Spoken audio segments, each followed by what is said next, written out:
Hi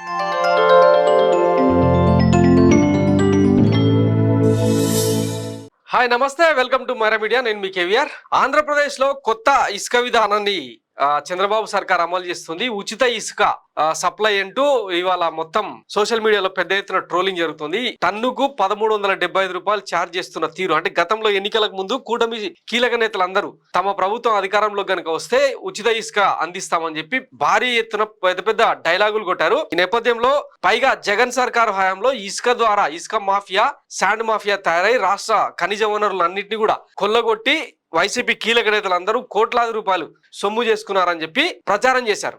ఈ నేపథ్యంలో అసలు కొత్త ఇసుక విధానం ఏంది, అసలు రాష్ట్ర ప్రజలు ఏమనుకుంటారు అనేది మీకు చూపించే ప్రయత్నమే ఇదనమాట. ఖర్చులు ఇస్తే చాలు, ఇసుక ఉచితం, సీవరేజ్ నిర్వహణ ఖర్చులు మాత్రమే వసూలు, నగదు లావాదేవీలు ఉండవు, డిజిటల్ చెల్లింపులే. 2019, 21 ఇసుక విధానాలు ఉపసంహరణ, త్వరలో కొత్త విధానం, అప్పటి వరకు నిల్వ కేంద్రాల్లోనే అందజేత, ఉత్తర్వులు జారీ చేసిన ప్రభుత్వం, మొదలైన ఇసుక సరఫరా. ఎన్టీఆర్ జిల్లా కీసర స్టాక్ యార్డ్ వద్ద సోమవారం ఉచిత ఇసుక కార్యక్రమంలో పాల్గొన్న నందిగామ ఎమ్మెల్యే తంగిరాల సౌమ్య, తెదేపా నాయకులు, అధికారులు అని చెప్పి బ్యానర్ ఐటమ్ వేసుకున్నారు అనమాట. చంద్రబాబును కాపాడాల్సిన ప్రతి సందర్భంలోనూ వీళ్ళు ఎగేసుకుని వస్తారని తెలిసిందే కదా. ఆంధ్రజ్యోతిలో ఆర్టికల్ అనమాట. అందుబాటులో ఉచిత ఇసుక, మధ్యంతర ఇసుక పాలసీ విడుదల, జీవో 43 తయారీ, జగన్ హయాంలోని ఇసుక పాలసీల ఉపసంహరణ, ప్రతిమ ఇన్ఫ్రా, జేసీకేసీలతో కాంట్రాక్ట్ రద్దు, ఇకపై ప్రైవేట్ అమ్మకాలు బంద్, ప్రభుత్వం ఏర్పాటు చేసిన డిపోలోనే ఇసుక బ్లాక్ లో అమ్మితే కఠిన శిక్ష, జరిమానా అని చెప్పి ఒక వార్త. లలిత జ్యువెలరీ ఓనర్ వేసి ఇట్లా ట్రోల్ చేస్తా ఉన్నారు అనమాట. గతంలో వైసీపీ ఏం చేసేది, 375 రూపాయలు ఛార్జ్ చేసి అడిషనల్ గా ఇప్పుడు ఇసుక అంటే ట్రాక్టరో లేదంటే లారీనో వాడాలి, దానికి ఎక్స్కావేటర్స్ ఇవన్నీ ఉంటాయి కదా, దానికి డీజిల్, తర్వాత కొన్ని ఛార్జెస్ ఇవన్నీ కలుపుకొని కొంతవరకు అంటే 900 వరకు కూడా వసూలు చేసే ప్రయత్నం చేసింది. దానికి మించి ఇప్పుడు కేవలం టన్నుకు 1394 రూపాయలు మళ్ళీ అడిషనల్ ఛార్జెస్ ఉంటాయి అనమాట.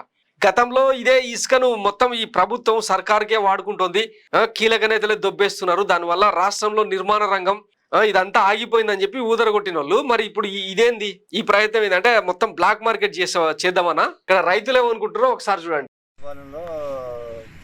పోలవరం పంచాయతీలో రీచ్ పెట్టారండి, ఇసుక రీచ్.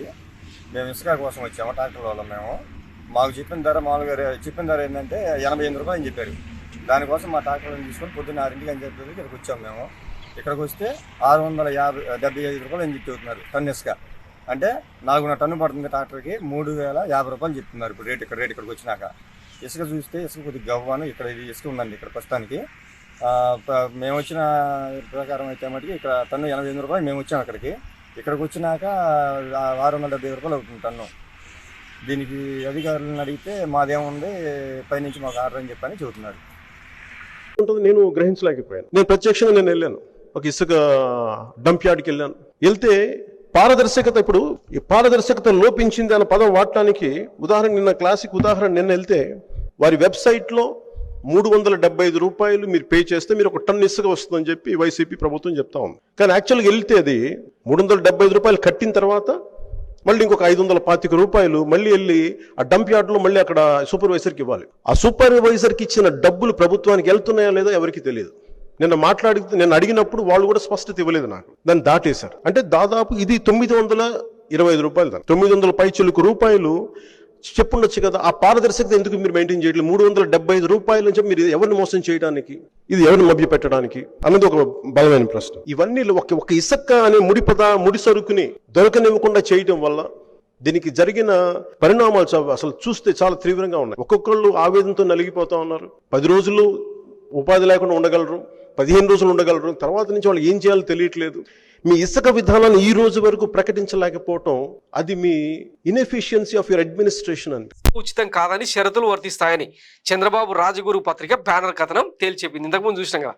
ఖర్చులు ఇస్తే చాలు, ఇసుక ఉచితం, సీనరేజ్ నిర్వహణ ఖర్చులు మాత్రమే వసూలు చేస్తారని చంద్రబాబు సర్కార్ను కంటికి రేపల్లా కాపాడుకొచ్చే పత్రిక ఉచిత రాతలు రాసిందనమాట. ఒక వస్తువు ఫ్రీగా ఇస్తాము కానీ షరతులు వర్తిస్తాయని ఒక దుకాణదారుడు ప్రకటన ఇచ్చినట్టుగా ఇసుక వ్యవహారం ఉంది. ఇసుక ఉచితంగా ఇస్తారని తెచ్చుకుందామని వెళ్ళిన వారికి ఆశాభంగం ఎదురైంది. చంద్రబాబు ప్రభుత్వం మార్కు మోసానికి గురయ్యామని అర్థమైంది. ట్రాక్టర్ ఇసుక తెచ్చుకోవడానికి కనీసం 4,000 గరిష్టంగా 6,000కు పైబడి ఖర్చు చేయాల్సి వస్తుంది సామాన్య ప్రజానికం వాపోతుంది.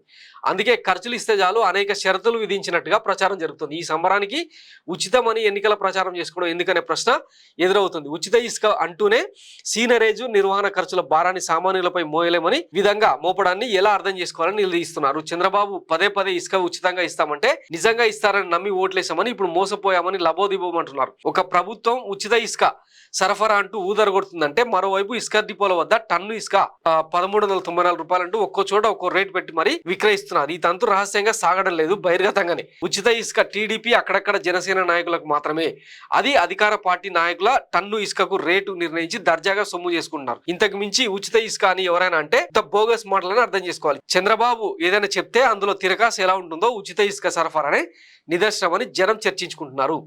సో మొదటి మోసం, రెండవ మోసం ఇంకా అన్ని వెలుగులోకి వస్తున్నాయి అనమాట. నిన్ననే ఒక స్టోరీలో చెప్పినాం కదా, పెన్షన్ల పంపిణీకి సంబంధించి బడ్జెట్ అంటే ఎస్టిమేషన్లను దాటిపోతున్న నేపథ్యంలో ఎక్కడెక్కడ కోత విధించాలి, అక్రమాలైంది, ఇవన్నీ అంటే వీళ్ళే సలహాలు ఇస్తున్నారు అనమాట. పచ్చపత్రికలు ఎక్కడెక్కడైతే కోతలు విధించు కాస్ట్ కటింగ్ చేయడానికి ప్రయత్నం చేస్తున్నారు.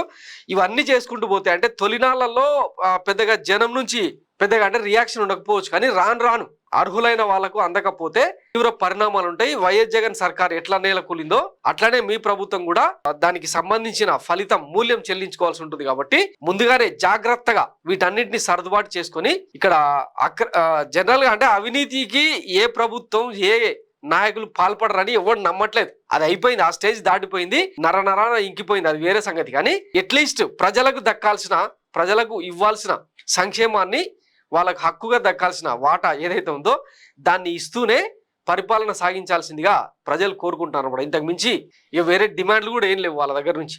సో మరి గతంలో వైఎస్ జగన్ సర్కార్ లాగానే ఇట్లనే ఇసుక విధానాన్ని దాన్ని అడ్వాంటేజ్ గా మార్చుకుంటారా, మాఫీగా మార్చుకొని డబ్బులు దొబ్బేస్తారా అన్నది ఇక రాబోయే రోజుల్లో తేలే అవకాశం ఉందన్నమాట. చూద్దాం మరి ఏం జరుగుతుందని. Thanks for watching Myra media. నేను మీ కేవీఆర్. Thank you.